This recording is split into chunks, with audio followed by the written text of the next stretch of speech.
Assalamualaikum warahmatullahi wabarakatuh. Perkenalkan, nama saya Angga Lesmana dari kelas Pendidikan Ekonomi B. Di sini saya akan menjawab pertanyaan UTS pelajaran dasar-dasar pendidikan. Yang pertama ada pertanyaan, jelaskanlah apa itu pendidikan dan apa itu ilmu pendidikan. Pendidikan adalah usaha sadar dan terencana untuk mewujudkan suasana belajar dan proses pembelajaran agar peserta didik secara aktif mengembangkan potensi dirinya untuk memiliki kekuatan spiritual, keagamaan, pengendalian diri, kepribadian, kecerdasan, akhlak mulia, serta keterampilan yang diperlukan dirinya dan masyarakat. Sedangkan ilmu pendidikan adalah uraian secara sistematis dan ilmiah tentang bimbingan atau tuntunan pendidikan kepada anak-anak didik dalam perkembangannya agar ia tumbuh secara wajar, kepribudi baik sebagai anggota masyarakat yang hidup selaras dan seimbang dalam memenuhi kebutuhan hidupnya. 2. Jelaskanlah pendidikan sebagai ilmu pengetahuan dan sebagai sebuah sistem.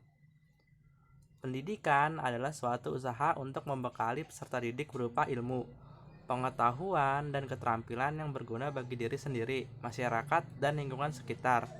Pendidikan merupakan suatu proses mentransfer ilmu yang pada umumnya dilakukan melalui 3 cara, yaitu lisan, tulisan, dan perbuatan. Pada dasarnya, pendidikan erat hubungannya dengan ilmu karena objek utama dari pendidikan adalah ilmu. Untuk mencapai status sebagai ilmu pengetahuan, ada beberapa syarat yang harus dipenuhi.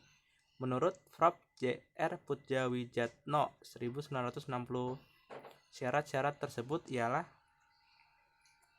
1. Mengejar kebenaran. Objektivitas objek dalam dunia ilmu pengetahuan dibedakan menjadi 2, yaitu objek formal dan objek material. Objek formal adalah sudut tinjauan dari penelitian atau pembicara suatu ilmu pengetahuan, sedangkan objek material adalah bahan atau masalah yang menjadi pembicaraan atau penelitian dari suatu ilmu pengetahuan. Sebagai contoh dari objek formal adalah sosiologi dan psikologi yang dapat mempunyai objek material yang sama, yakni manusia. 2. Metode. Setiap ilmu pengetahuan harus disyaratkan mempunyai metode penelitian, yaitu cara-cara yang dapat dipertanggungjawabkan secara ilmiah, baik metode pengumpulan keterangan atau data ataupun metode pengolahan dengan pola pikir yang induktif atau deduktif. Yang ketiga, bersistem merupakan persyaratan ilmu pengetahuan yang otonom. Maksudnya merupakan uraian sejumlah komponen atau unsur yang berkaitan satu dengan lainnya menurut susunan tertentu sehingga merupakan satu kesatuan yang berfungsi untuk mencapai suatu tujuan. Pendidikan sebagai suatu sistem pendidikan adalah usaha untuk memanusiakan manusia. Pendidikan bermaksud membantu manusia untuk menumbuh kembangkan potensi kemanusiaannya. Oleh sebab itu, manusia tidak dapat terlepas dari lingkungannya. Inilah yang menyebabkan kenapa manusia sangat berkaitan erat dengan lingkungan. Salah satu cara untuk memperoleh gambaran yang lebih mantap tentang pendidikan adalah menggunakan pendekatan sistem. Tujuan dari pendekatan sistem dalam pendidikan sendiri ialah untuk memaksimalkan pencapaian tujuan yang telah ditetapkan. 3. Jelaskanlah teori pendidikan klasik. Teori pendidikan klasik berdasarkan pada filsafat klasik yang memandang bahwa pendidikan berfungsi sebagai upaya memelihara, mengawetkan, dan meneruskan warisan budaya. Teori pendidikan ini lebih menekankan peranan isi pendidikan daripada prosesnya.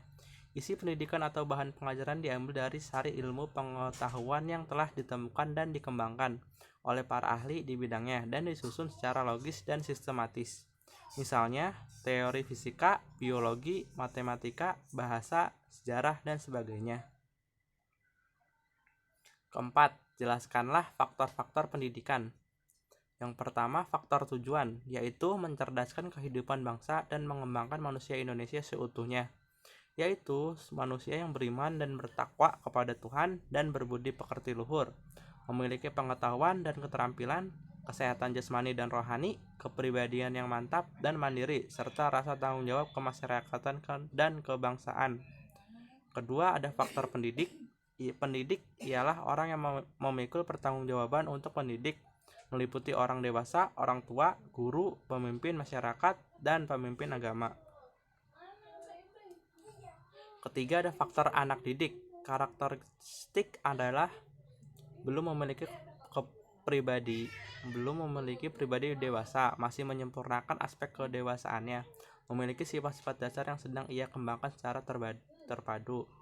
Keempat, ada faktor alat pendidikan. Alat pendidikan adalah suatu tindakan atau situasi yang sengaja diadakan untuk tercapainya pendidikan tertentu.